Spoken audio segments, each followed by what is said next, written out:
All right, dear viewers, welcome to this session. Today we shall be talking about Artemis, and that is talking about the human's mission to go back to the moon after 1972, the Apollo era. So, in this session, we shall be looking at what happened before Artemis 2, right?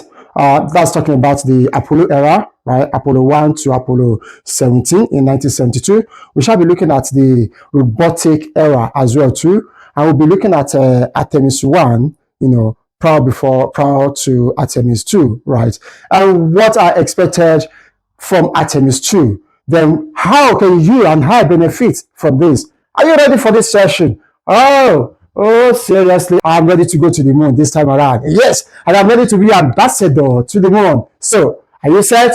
Let's dive in right away. All right, yeah. It all started with the vision of one man, and that is President John F. Kennedy in 1961. Kennedy, the president of the United States as at 1961, had a vision, and he expressed his vision to the United States Congress when he said, I believe that this nation should commit itself to achieving a goal before this decade is out. And what is that goal? Which is his vision for his administration. The vision is to land man on the moon and return man safely back to the earth. This was a clear and well-defined vision of President Kennedy, which today we are celebrating around the world for the success that man has made from the vision of one man, right? And that, on a very serious note, makes me to ask, you, my viewer, do you have a vision? I have a vision. You see, what I'm doing is part of a vision. Do you have a vision? If you don't have one, you need to set vision in place. Yeah. The long-term goal, the short-term goal, right?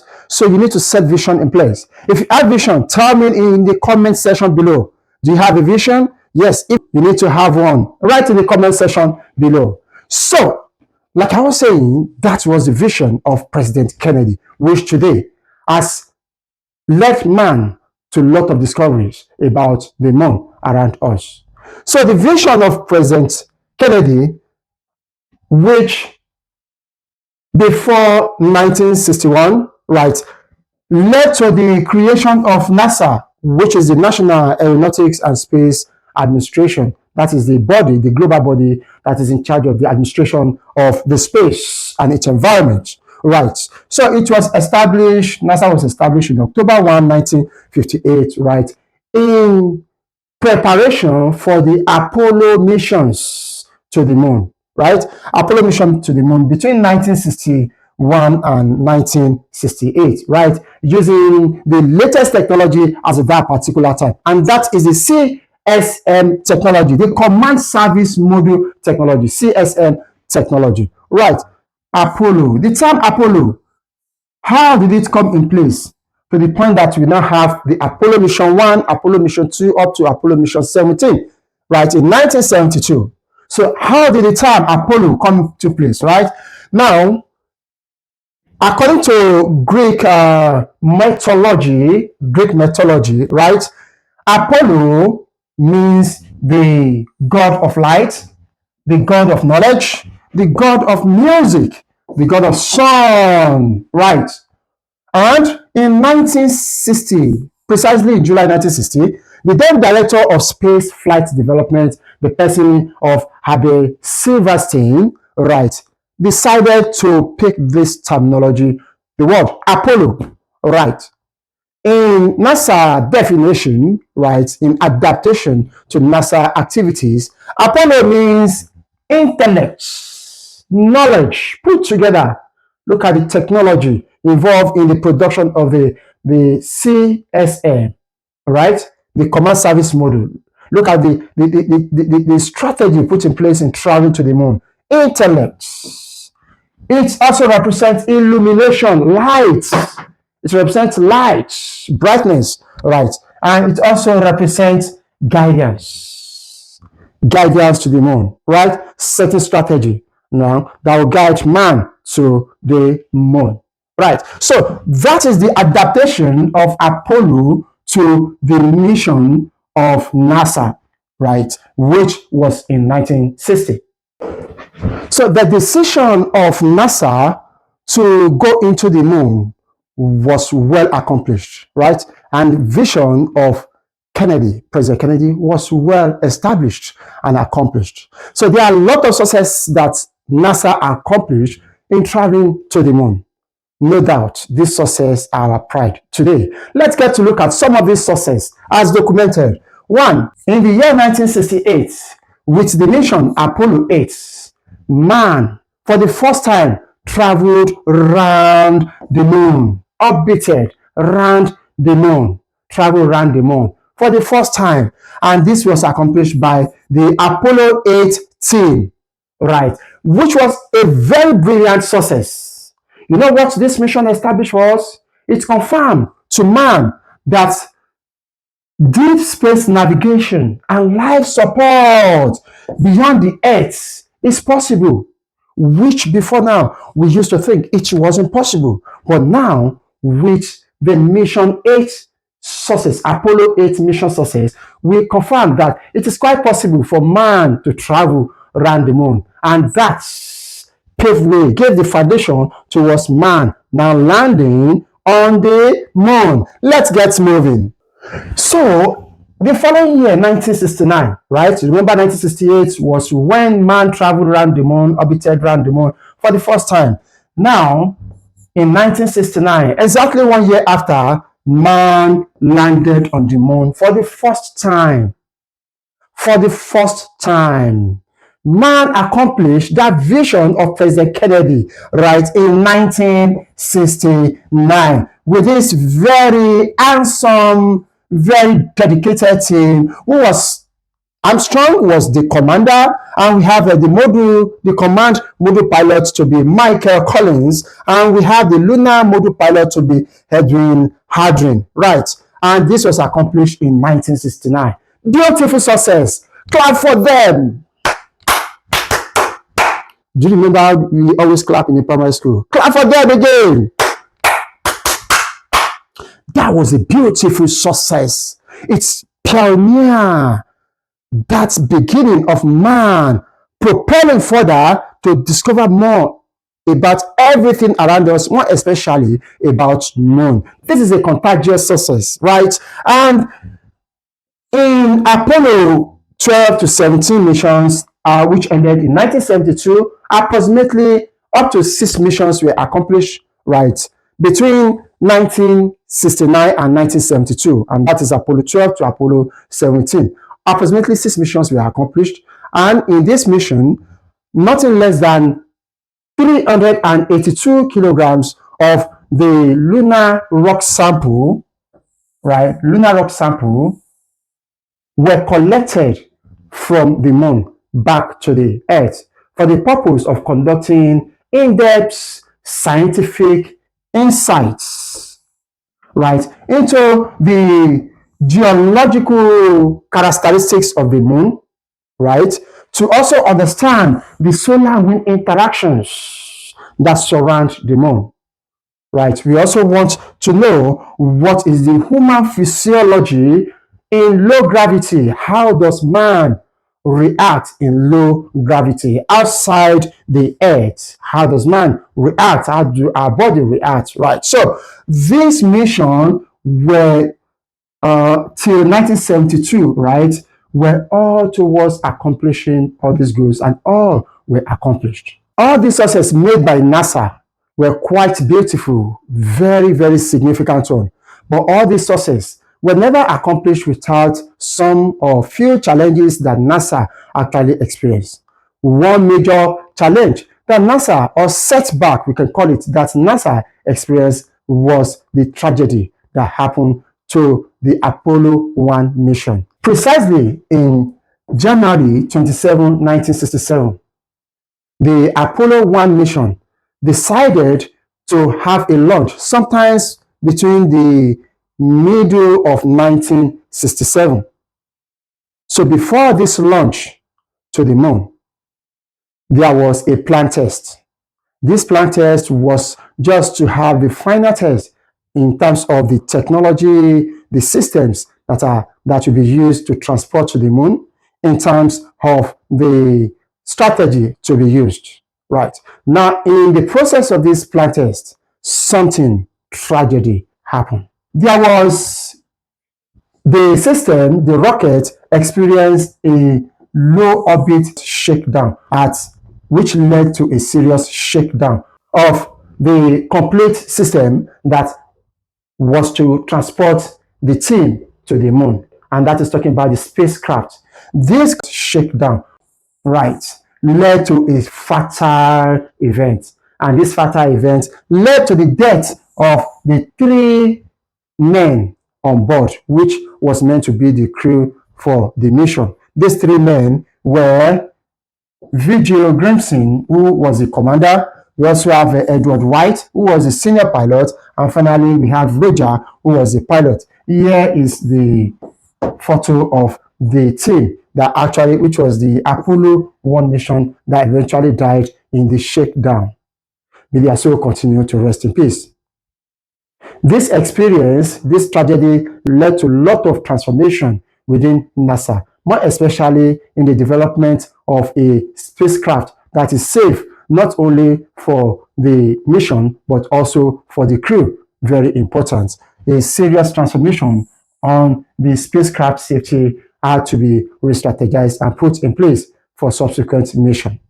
This is just one of the few challenges encountered by NASA. But then we are happy about the success that were made in this process. After the brilliant success made by NASA to have gone to the moon till 1972, that is Apollo 1 to Apollo 17 mission till 1972. Record shows that after 1972 mission, man has decided not to go back to the moon again after 1972. Right, so the last mission to the moon successful mission to the moon was 1972. So what was man using to understand the moon around us? Man has been using the robotic approach. By robotic approach means that man developed robots on Earth and sent it to the moon, right, without human being transported to the moon, right? And that robot is being controlled at the control center on Earth, remote control, such that the robot collects data about the moon and it sent it to the Earth, the control center on Earth, and this data has always been used, analyzed to gain more insight about the moon, the characteristics of moon around us. This activity has always been coordinated by NASA, other national space agency, and the commercial entities. Now, what exactly are the reasons why man has decided not to go back to the moon after 1972? There are 3 major reasons, right? Number 1 is cost. It is less expensive for man to send robot to the moon than sending human being to the moon. That is 1. Number 2, since there is no human being involved, then the amount of risk involved in such a mission of sending just robot to the moon is minimal. So there is lower risk since no human being is involved in the moon. And finally, it is more comfortable, right, or convenient for the robot to operate and stay in the moon for a longer time continuously, considering the challenging lunar environment in terms of the low temperature, in terms of the gravity, the low gravity, and so on and so forth, right? So it's more convenient, right, to operate with robots. So for these 3 reasons, NASA has been exploring, understanding the characteristics of the moon using the robotic approach. Quite a very beautiful success as well too, right? But notwithstanding, this is not as compared to when man goes to the moon. You feel it, you understand, you see it yourself, you feel it yourself. It is, we see desire to go to the moon, right? And so that takes us to the next move. So we still feel like going to the moon as man, right? But before that, let's look at some of the robots that were sent to the moon. Beautiful robots that were sent to the moon. Let's get to look at them. Some of the robots that were sent to the moon, I've selected just 3 out of these that have accomplished significant success, right? Let's start with the Shenzhou lander, right? Shenzhou lander was developed by China, right? Now, this lander is a technology on its own that will be sent from the Earth to the moon, and once it gets to the moon successfully, it lands on the leg on the moon, right? Now it doesn't move around, right? What happens next is there's a remote control from the control center on Earth that opens this door of the lander such that a device comes out. What is that device? The rover. A rover comes out. Now, what does a rover do? A rover is that device that has ability to now move around the moon, conveniently around the moon, in order to get data from different locations on the moon. And this is called the rover. So China developed the U2 rover. Now, U2 rover is currently one of the longest living lunar rovers and has traveled across far side of the moon, supplying subsurface radar data to the Earth. Right. The next robot that has also been sent to the moon is the orbiter, which was collaboratively developed by US and NASA. Now, orbiter, unlike lander and the rover that lands on the moon and walks on the moon. Now, orbiter doesn't land on the moon. Rather, its position itself, right, in the environment of the moon, right, beside the moon, and it moves around the moon, continues to collect data and send it to the Earth, and that is why it is called orbiter, right? Orbiter. All right. So next, we look at another technology, right, which is the Chandrayaan-3 lander rover. Now, Chandrayaan-3, there are a lot of series of Chandrayaan developed by India, right? Chandrayaan also is a lander on its own, and it's also a rover, also has its own rover as well too. Now, Chandrayaan discovered something great about the moon. Chandrayaan-1, Series 1, is the first robot that discovered the evidence, right, of water or ice on the moon. These are some of the robots that have been sent to the moon to explore and get data about the moon sent to the control center. Right. Again, man is making progress. Very interesting progress. Right. But can all this progress and success be like man being on the moon again? Yes, there is nothing to compare it. And that leads us to what is happening after the robotic era of exploring the moon. So with the desire of man of going back to the moon, I'm happy to announce to you the arrival of Artemis. Clap, clap, clap, clap, clap for Artemis. Artemis has arrived. Artemis era, which is the era we are now. Artemis 1 has been accomplished. What really happened in Artemis 1? Artemis 1 was the NASA first integrated flight test that used the Orion spacecraft. What is Orion spacecraft? Remember, I told you there is the command service module, which was used, the spacecraft that was used in the Apollo era. Now, a lot of improvements have been done on the CSM, the CS module, that's now give birth to the Orion. So the Orion spacecraft is a transporter itself, which hosts the crew, right? But this time around is an advancement of the CS module. What are some of those advancements that have been done on the CS module that led to the Orion? One, Orion can take up to 4 crew, can take up to 4 people, whereas CSM can only take maximum of 3 people, right? Orion, with the improvement of technology, can stay up to 14 days on moon, while CSM can stay only 10 days in the moon, right? Again, all these are possible in the case of Orion because of the advanced technology, right? So now the aim of Artemis 1, which has been accomplished in 2022, was to test and validate the multiple systems in realistic deep space. What are those systems? We have the Orion, we have the rocket, right? And we have the booster. There are 2 boosters there, right? So that is the system. So the system was tested during the Artemis 1 mission.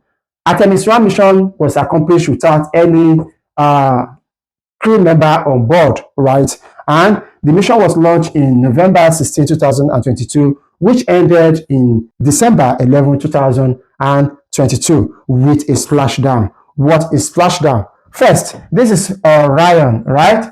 This is Orion right in the ocean, right? So now, the coming back of the Orion, the spacecraft from the moon, will come down to the Earth.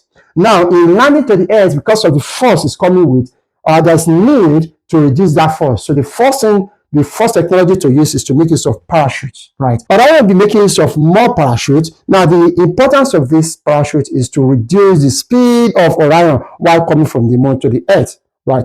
And for the soft landing, Orion will land right in the ocean, right?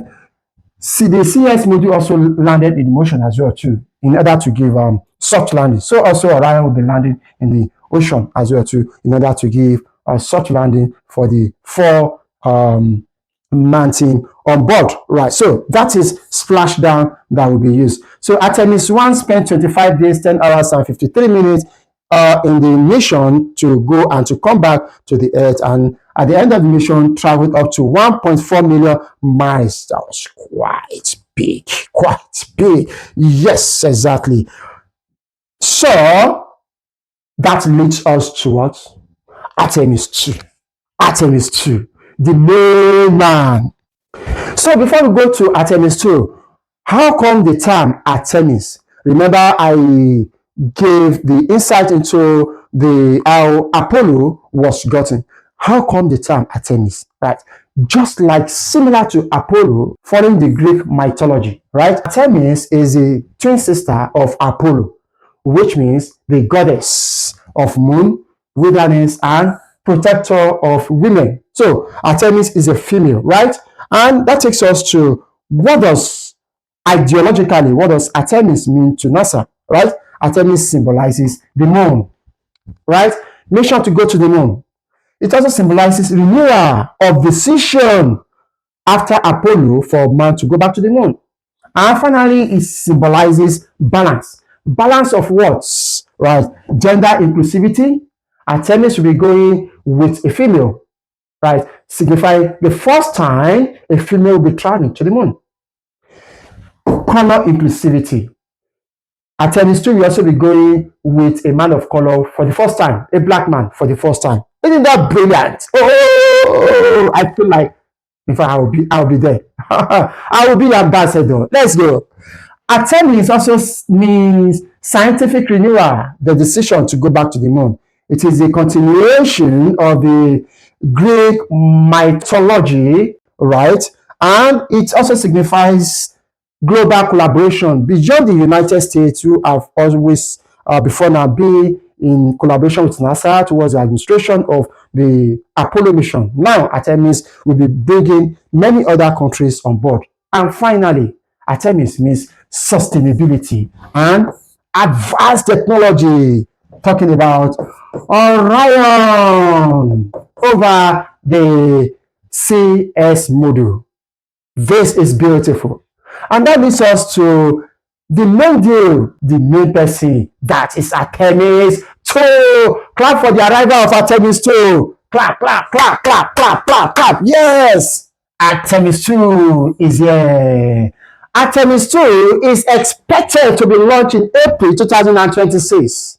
Right, and it is expected to be the NASA's first crew mission that will travel around the moon, not landing on the moon, but travel around the moon with 4 people on board, right? So the spacecraft will travel around the moon, not landing on the moon. It is expected to spend up to 10 good days and to be launched in April 2026 at the Kennedy Space Center at Florida in the United States, right? In the United States. Right.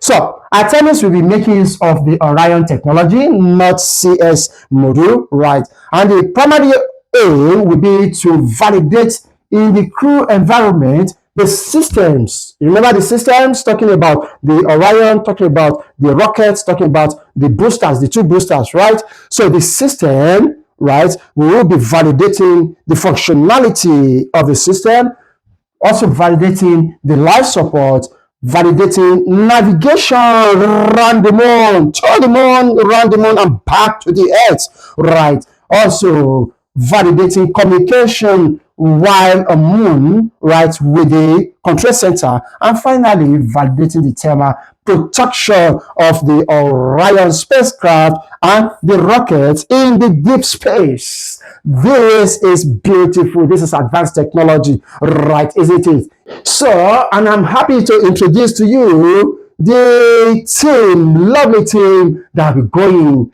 for this mission. So we have the commander to be Wiseman. This is Wiseman. Indeed, a wise man, isn't it? Very handsome guy there. Next, we have pilot who is a Victor Glover. Victor Glover is from the United States and will be the first black man to travel to the moon. Ha, that's my guy.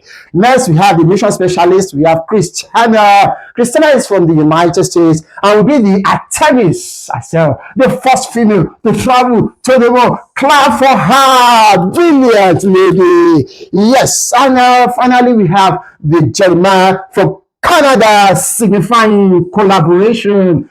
That is Jeremiah from Canada, signifying collaboration beyond the United States and NASA. Now we have other countries coming on board. So Orion spacecraft will, for the first time, be under human control for the first time. That is, Victor, the pilot, right, will periodically, not throughout, will periodically be controlling the Orion. Unlike in Apollo case, where the CS module was just being controlled from the control center right on Earth. This time around, Victor will be controlling the Orion periodically, right? And this mission will go far, far away behind the moon, right? And it will register the record of the farthest human flight from Earth to the moon compared to what was accomplished by Apollo, right? And Artemis II is expected to serve as a stepping stone, right, to Artemis III, right? That is, information gotten from Artemis II will then be used towards the improvement for the mission of Artemis III, right, which is expected to be in year 2027. So NASA has released the flight path, right, that Artemis II crew is going to use. Guess what? I am on board that day. I will be your ambassador that particular day. Don't worry. So I'll tell you what to do, right, such that I'll be ambassador. That's it. All right. So this is the Orion that will be used by this lovely crew, right, under the command of Wiseman, right? And we have the flight path that has been released by NASA. Let's explore the flight path together and see what do we have in the flight path, right? All right, so Artemis II will be leaving right from Earth in Florida. So the launch will take place in Florida. You can see the system. There's a system. That's the rocket, right, with the Orion. So they have been launched in Florida, in the United States, and the rocket, right, the spacecraft will travel around the Earth, right? We travel around the Earth, move this way, move this way, move this way. We travel orbits. It's orbiting around the Earth, right? And at this point, right, the spacecraft will have completed at least 360 degrees movement around the Earth. And from here, the trajectory will then be set towards directing it towards the moon. And that you move from point 9, we move this way, we move this way, we move this way, and this way, and this way. And at this point, point 11, right, the spacecraft will be out of visibility of the Earth. And it will be far away. This is where it is expected to travel far away the moon to accomplish the farthest mission so far at this point.